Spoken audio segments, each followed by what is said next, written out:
MLB and the Rays have engaged in preliminary conversations about where the team would play home games if the Rays made the playoffs. They only seat about 10,000 in George Steinbrenner Field, home of the Yankees exhibition and spring training action. So the Rays have been playing there. They're on an absolute heater. They sell out almost every game down there in Tampa. You don't have to hop across the causeway. That's been well documented on this show. But AJ, what do you think about the controversy here? Because if they do figure something out, then the Rays obviously are going to be pissed because they're going to be playing in a neutral site in the playoffs. Where are they going to go? That's what I want to know. Where are they going to go? Where do they Miami. go? Do they go to Miami? But there's no Miami fans. Tampa fans are going to drive to Miami. Do they go to back to the Trop? The Trop can't handle it, right? Do they go to Atlanta if they're not in the playoffs? That's the question. Where do you go? I mean, just keep them there. I'm sorry, it's going to hurt revenues for you guys, but you know what? It was a natural disaster. It wasn't like this was something planned, like Oakland going to Sacramento, so then they could hopefully get to Vegas one day. This was a natural disaster hurricane. So this sucks for Rays fans more than anything, and Rays employees and Rays players and everything. Just not cool. It's the league's call, though, Whit. As you know well, being on the rules committee, this is another one of those situations where the PA can get involved and the players can get involved with their take, right? And even the players on the Rays can be like, "Hey, we want to play in front of this crowd that's been supporting us all year." But it looks like there's a chance that the early rounds could be okay, but especially once you get to ALCS, if the Rays are there, it's almost definitely going to get moved for a variety of factors. Playoff share is obviously one of them, but the way TV sets up for those types of games, they have to give out for the World Series about 7,500 tickets, a little less for CS, but it's still thousands. So that's not going to work. Yeah, it's a sucky situation, especially in Tampa, because it's not really anybody's fault in Tampa. I mean, I guess you could say that they should have built a new stadium in Tampa years ago, but I mean, the Trop just got destroyed. It's not like Oakland where it was just mismanaged from ownership from the jump, but the Trop got destroyed. So it's like, what do you do? And then they've had to play at Steinbrenner Field, which again they've probably gotten better attendance than they would have at the Trop, but you're playing at a spring training site. It's not you don't have that big league feel to it. So I know those guys. I feel for those guys, and then you get to the playoff conversation, and the thing that's going to perk the players' ears up more than anything is the playoff share. If you don't have but 10,000 people that you can get into the gate, your playoff share is not going to be what it should be. So yeah, it's a weird situation, but like AJ said, if you go to Atlanta, you're going to have less than probably 10,000 people at that game. And if you do, they're not going to be really Tampa fans. They're just going to be there to watch a game. So it's not going to be a good atmosphere. And I wonder if they've kicked the tires down the road of doing something at Raymond James. I know there's an overlap with football, but I think that would be really cool if they could somehow figure it out that if Tampa got in, they could kind of like they used to do in Oakland and a couple other places where they would have the football and baseball they would share.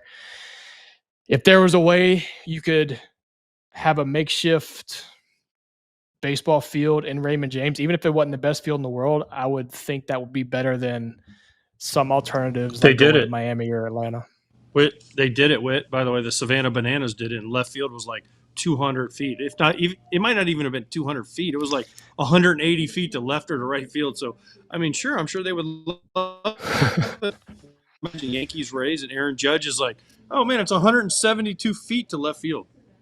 I didn't think about that. Yeah, I mean, it's just it just kind of popped in my like that's an area in Tampa where you can pack people in and it's outdoors and you can do whatever. But yeah, if it's 180 feet to left, I mean, for me that wouldn't be. I could hit some home runs in the playoffs finally. So I wouldn't. I'd be all for it. I'll take the over in that game, whatever it's set at. I'll take the over. The last time the Rays were in the playoffs, which was 2 years ago, and then they had a run for that. I think they've made the playoffs in 5 of the last 6 years. So if you go to 2 years ago, 2023, they went a little bit viral in the wild card round. AJ, remember that? They were playing against the Rangers. Rangers dusted them and went on to win the World Series. The crowd for those 2 games, 19,704. And if you do the eye test, it was lower than that. And 20,198 at the Trops. And those were day games, but whatever. I mean, it's playoffs. It was a poor showing. I mean, obviously you're selling out in Tampa right now, and it's still only getting you to 10,500, but it's not that much of a difference for the early rounds. No, it's not, and the 10,000 there will probably feel better. It'll probably be a better atmosphere than 2/3 of the Trop full. So it's just like I said at the beginning, it's just a sucky situation. But I'm glad they're talking about it now. I'm sure they'll come up with the best solution that they can. Hopefully they listen to the people. Hopefully MLB listens to the players that are actually going through it and get a gauge from them as to what they want to do, and just kind of make do the best you can. Well, you know what the league is really rooting for. I mean, just to be real, because on this kind of factor, it's not the biggest market and it's a mess this year. They're just hoping they don't make it to the CS for 1 year to get by. Because if they get to the CS, yeah, it's going to be the storyline that dominates. And the one thing to go against the natural disaster part is that place is like saran wrap covering it. I mean, I've been to the Trop. You've been there a million times, Whit. That place should have been retired 10 years ago.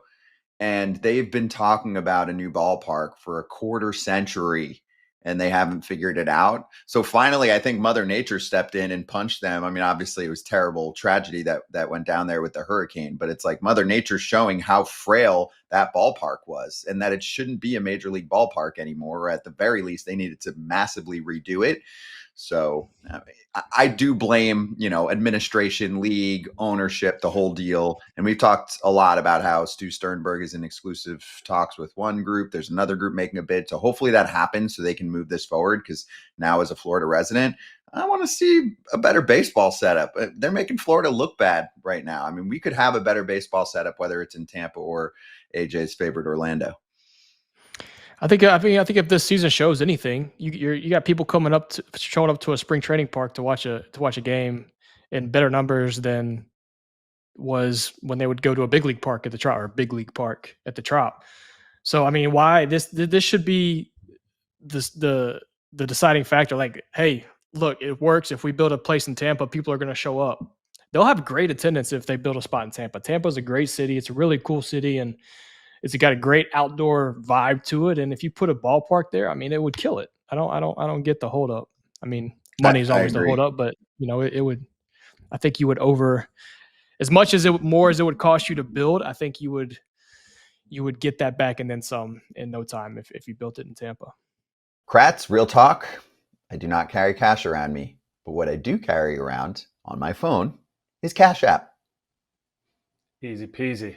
Like I said before, anytime Scott can pay for the tab, that is good. And it's always right there. Fast, easy, always available. Yeah. Oh, my credit card's not working, or, oh, I didn't bring cash with me. There's no more alligator arms. Do you have your phone? Most people have their phone. So use Cash App. It's secure and safe. There's no waiting around. It is a super, super easy sign-up process. You can sign up quicker than you can listen to Kratz and I talk about Cash App. For a limited time only for the FT fam, new Cash App users can use our exclusive code to earn some additional cash. For real, no catch. Just download Cash App and sign up. Use our exclusive referral code TERRITORY in your profile. Send $5 to a friend within 14 days, and you'll get $10 dropped right into your account. Terms apply. That's money. That's Cash App. Hey, everybody. Be sure to like and subscribe for more content. We're back here every weekday, all year long, so do not miss an episode. The videos are coming in all day. Here's another video you might enjoy. Baseball the way it should be covered.